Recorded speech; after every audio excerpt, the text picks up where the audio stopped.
Australia's most famous feminist, Germaine Greer, has ruffled a few feathers in her time, most recently with her opposition to the Me Too campaign and her views on transgender rights. But she's also spearheaded a catalogue of modern feminist thought, and her book Change, here we go, The Change, set out a common-sense guide to life beyond the menopause. Delighted that she is with us now. Life beyond the menopause, what does it look like? Well, it depends where you are on the cusp or beyond or before. It can look profoundly dreary, and you can think that everything's over. You know, my children are grown and gone, and I can't get a job because I'm 45 or 50, and I don't have any ambition, I don't have any energy, and besides which I can't sleep, and I keep bursting into a sweat and hot and flustered.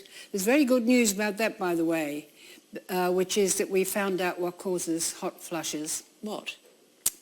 It's actually, well, it's probably not right to blame a neurokinin that we generate in our brain, in the hypothalamus, but they found out almost accidentally, the way it happens, that you could provoke a hot flush using this body chemical.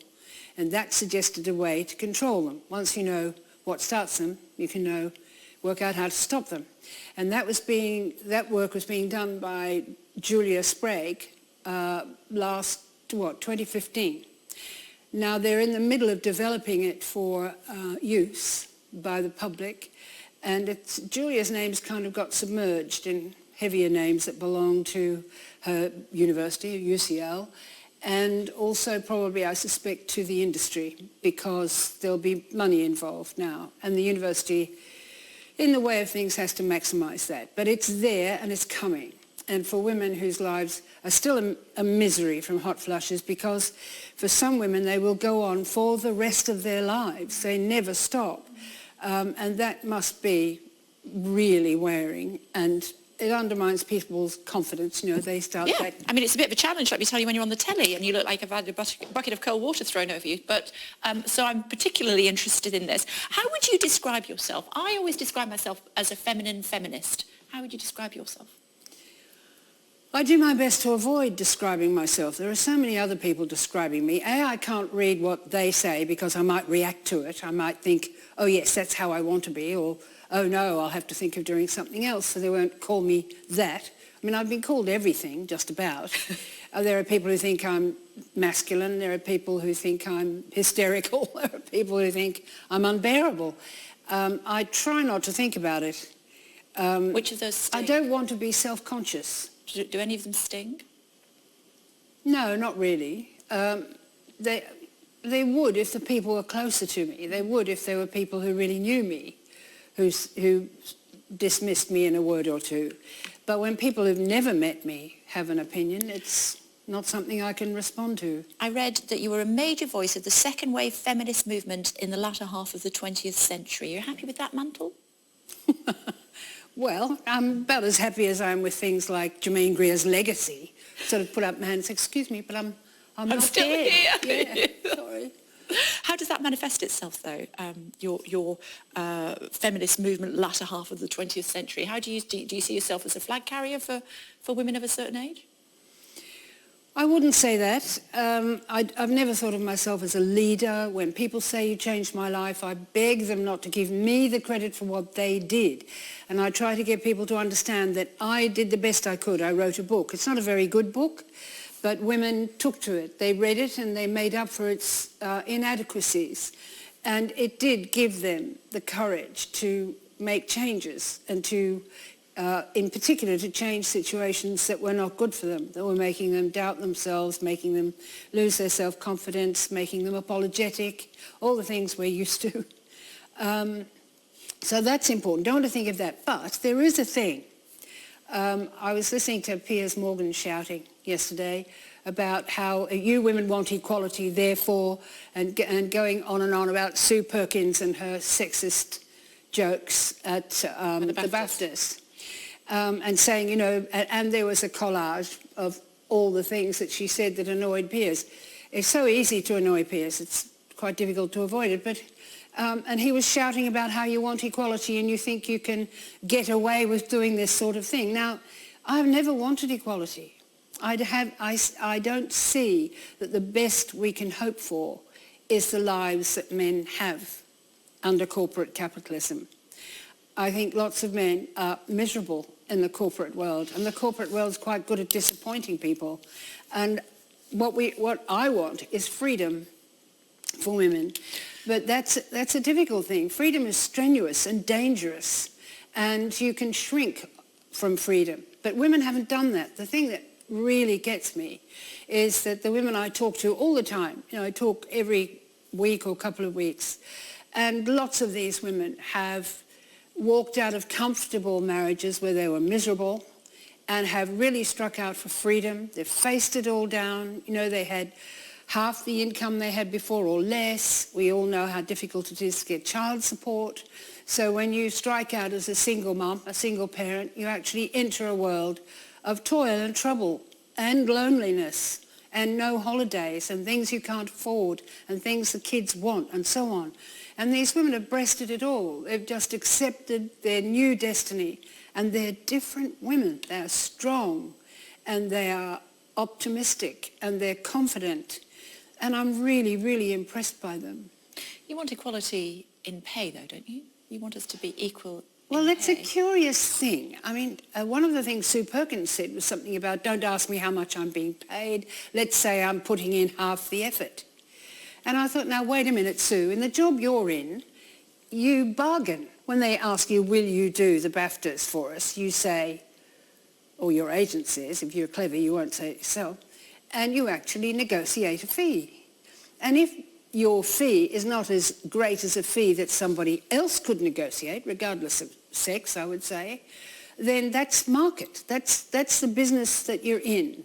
And I think it's very strange that all the jobs in, say, the television industry would be phased according to a rigid pay scale, as if you were, working your way through the teaching profession or something like that. Well, on average, women earn 18% less than men, and it's been illegal since the 1970s, and yet it still happens. What more should Theresa May be doing? We've got a woman Prime Minister. Surely she should be tackling that.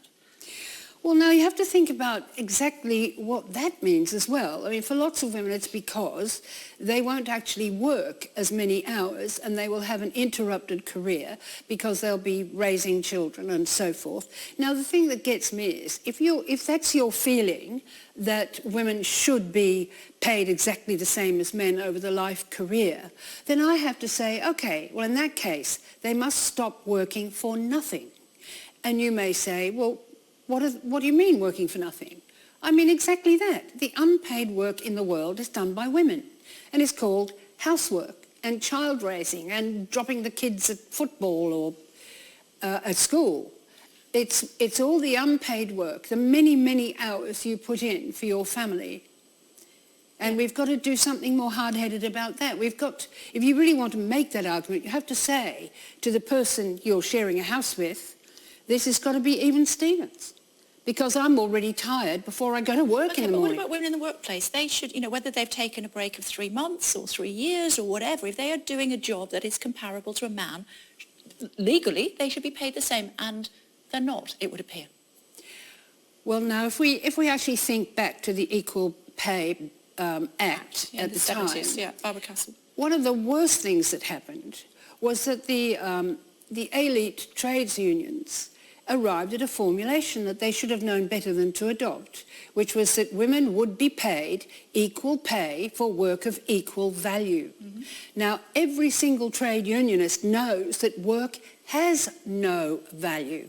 Work is worth what you can force the employer to pay for it. You have to use collective bargaining, you have to use strategies and so on. And then you just negotiate till you've reached the top of what is possible given the economic realities of that trade that you're in.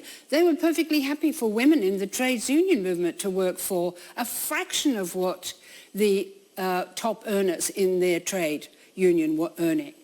They built inequality into the system, which doesn't explain why, if you go and look at hairdressing, for example, Are the girls who are training as hairdressers being paid the same as the boys? Have they the same career expectations? And I think you'll find that they don't. You find that it's a job they like, it's a job they want to do, but they're not particularly ambitious. So it's women's fault that they're not paid the same as men? Or I wouldn't say it's a fault. They actually live outside the workplace as well as in it. And I know lots of men who don't really work outside the workplace. They come home and fall in front of the television and lie there comatose until it's time to go to bed. They're not really putting the full complement of energy into the house. I think we always say this, that women are multitaskers. They are, and men are one-track minders. It means they're better at the things they do really well, but there are a great many things they don't do at all. I would rather see us thinking in terms of giving workers more opportunity for creativity. When you think of it, it always strikes me as dreadful that the employer gets the best hours of the day. He gets 9 to 5. You get the sleepy bits at the top and the exhausted bits at the bottom. And your family life and your love life, your sex life with your partner, have all got to happen in between these things. People who are tired. You know, most men shave in the morning before they go to work, when they should be shaving at night before they go to bed. OK. Me Too campaign, where are we with that? It's an interesting question. I don't really know where we are with that. Where are you with it? There are things about it I really don't like. You know, I don't like the idea that you, 20 years ago, let's say, you knew that your employer had taken an unpardonable liberty with a member of the staff. And I don't like the idea that you go and say, I know what you did, and I'm going to tell the newspapers, unless you pay me to keep my mouth shut. Where I come from, that's called blackmail. And I don't get non-disclosure agreements. I think they're dishonourable. And too many of the women entered into them, and now the statute of limitations means you can't bring a prosecution. If you wanted a criminal prosecution, it's too late. In some cases, way too late. I mean, in the case of Cosby, for example, that was a civil suit brought by Scanton against him. She won that, and the state have now based their criminal trial on that suit, and they've got themselves a conviction. But there'll be an appeal, and it will go on and on and on. And my bet would be that Cosby won't outlast the way it goes. I don't think we can enter into that sort of arrangement. I think we've got to kick ass and take names, talk loud and draw a crowd when it happens, not 20 years later. People like you and me would do that. And I spoke recently about a situation that happened to me, and I was very voluble about it at the time. But some women don't feel that they have that voice, and only when they hear about others, and hence the hashtag #MeToo, they feel that they can then have a voice in numbers and say what happened to them. But it's still difficult. Rose McGowan, who is a leader in #MeToo, has just, I noticed, put her house in LA on the market. It's been sold for $2 million to pay the costs of her civil suit against Harvey Weinstein. Now, that's what happens when you let the time roll by, and it makes everything much harder. We've been looking for ways of making the charge against a predator that would mean that other women could know about it. There's Callisto in America, but before that there were the girls at Brown who put the names of the worst offenders on the wall of a washroom. There are the women at Columbia who did the same thing. Because one thing you do notice if you spend time as a university teacher, as I did for most of my life, you realise that the predators on campus are a few.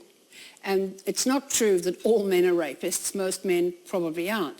But the ones who are malevolent, are repeat offenders. And the thing that's really worrying, if you don't start talking loud and saying that man is dangerous, avoid him, if you don't do that, other women will become victims as well. Because these guys know the routine, and the routine is always the same. Now, I wanted to do it online years ago at Warwick 20 years ago. And I thought, all I want you to do is describe the behaviour. And then we put it on a website, and a woman who's thinking of going out with somebody but not really quite sure can actually have a look and see the way this guy is likely to behave. I would have been happy for the name not to have been mentioned, just the behaviour. If he says this, if he does that, if he calls you a beautiful girl because he can't remember your name, be aware that this is a recidivist. This is a man who habitually damages women. You want rape not to be a crime, is that right? No. I don't want rape not to be a crime. I don't want assault not to be a crime. The only thing is... You feel it should be labelled in a different way? No. It's been labelled in every different way you can think of, and all that happens is it gets more muddled. No, I mean, I think we've made a number of mistakes when it comes to rape, mainly because the law was made by men and it was about women as men's property. That's its history. I think, for example, the whole business of consent, I mean, I don't know if you saw today's news story that somebody in America is saying we're going to have to ask our babies for consent before we take their nappies off. So they learn consent from an early age. You think, when you think of the things mothers have to do involving that end of a child, excuse me, would you mind? Mad, crazy. But the fact is, in a court of law, you can't see consent, and it may very well be that the perpetrator thinks that he had consent. Less than 5% of rape convictions actually are proven. Then, cases, I should say. Well, then you've got a problem. Have a look at who gets convicted. Have a look at what they have in common. Members of minority groups, poor men, illiterate men, and so forth. Mentally ill men. It's very hard to get convicted, as a matter of fact. You'd only need a reasonable defence, because you can always say, even though, the girl's 19 years old, she was a virgin, and I did it to her in the back lane behind the nightclub, and people think she was up for it. What? It's not even probable. But as long as the perpetrator insists at what he thought, even if he was drunk, you're not supposed to take into account the fact that he was drunk, depending on the administration. The fact about the law of rape is it's different everywhere. It all turns on consent. And the thing that shocked me in the case of the 4 rugby players in Ireland is that they behaved disgustingly, and that was pretty obvious. All the details of the actual behaviour were read out, were accepted in court, their text messages where they boasted and so on. Then the case jibs on the issue of consent in a pathetic sort of way. I mean, the young woman was being subjected to an ordeal that she can hardly have imagined, let alone consented to. It turns on the issue of consent. They decide that they're going to be acquitted, and they're acquitted of all charges. They walk out of the courtroom with all of that on their heads and not a moment to expiate it. But the interesting thing is what happened then. The Irish people turned against them. But they were all cleared on all charges. They were all cleared? Yes, yeah, they were. I was reading that, did you really say, talking about other women and whether or not you supported the women, did you really talk about Julia Gillard's backside in an uncomplimentary way? I didn't think it was uncomplimentary. I said it was big. What's uncomplimentary about that? It might even be what's known as true. No, the thing, it all began with her bloody jackets. I couldn't bear the jackets. It's a bit like about Theresa May's golf ball necklaces and stuff. The giddy array of necklaces. We get 3 or 4 a day, and each one is worse than the last. And you think, here I'm hoping that you're getting somewhere with Brexit. And all I can see is most of your intellectual energy has gone into choosing yet another necklace. It's a way of... It's a criticism, obviously, but I don't think because I'm a feminist I shouldn't be allowed to make it. The thing about Julia Gillard was that she had these jackets, which are like wine waiters' jackets. There was a different one for every day, and it got taken out of the box, and she'd put it on, and they never fitted properly. They were always either too tight here or too short there, and you need... but would you have judged men in the same way, I suppose? Oh, yes. Why not? Of course, the only thing is that men don't look like anything. They can wear the same suit every day on TV, for example, whereas you, for example, probably have to wear a different dress every day. Do you think that women become invisible as they get older? Yes, probably. I think they do. You can stand in a queue or stand at a counter for half an hour and people walk past you. And in the end, you have to raise your voice, which is the one thing you're hoping no one will force you to do. So what would your advice be to women who feel that they are becoming invisible as they get older? Because I think that is surmountable. I think, like you say, you have to raise your voice.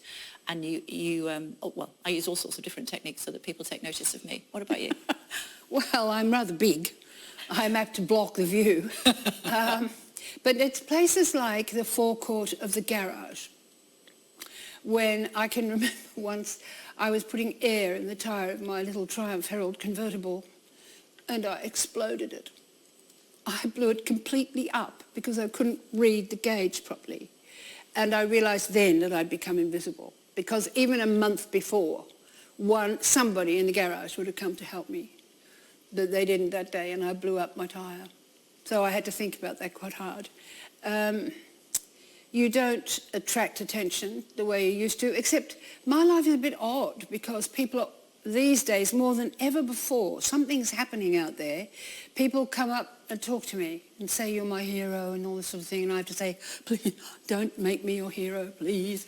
I can't handle responsibility and all that sort of thing. So I have a sort of charmed life moving through the public.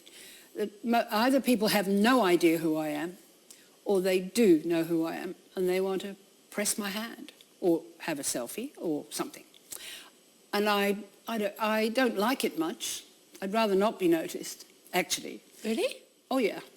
I love being in a country where no one knows who I am. Love it. Vanuatu, for example. Not a soul knew who I was. Ulaanbaatar. Final thought before we let you go. My favourite quote is Madeleine Albright. I use it often, saying there's a special place in hell for women who don't support other women. Do you agree? Do I agree? Do I think that Madeleine Albright's got the ticket to hell? I think I probably don't agree. I don't agree that there is a hell, and I don't believe that the devil is in charge of apportioning praise or blame here. I think women... OK, let's strip that down then. Should women support other women? Well, generally speaking, yes, but not simply because they're women, but because they think they're right, or they think they're getting a raw deal, or they think they haven't had a chance to put their case, but simply because a woman is a woman. I mean, remember Mrs. Thatcher? Whatever ground titles and things they've got underneath that whole thing, as far as the book is concerned, The Change, I'm guessing it's based on the menopause.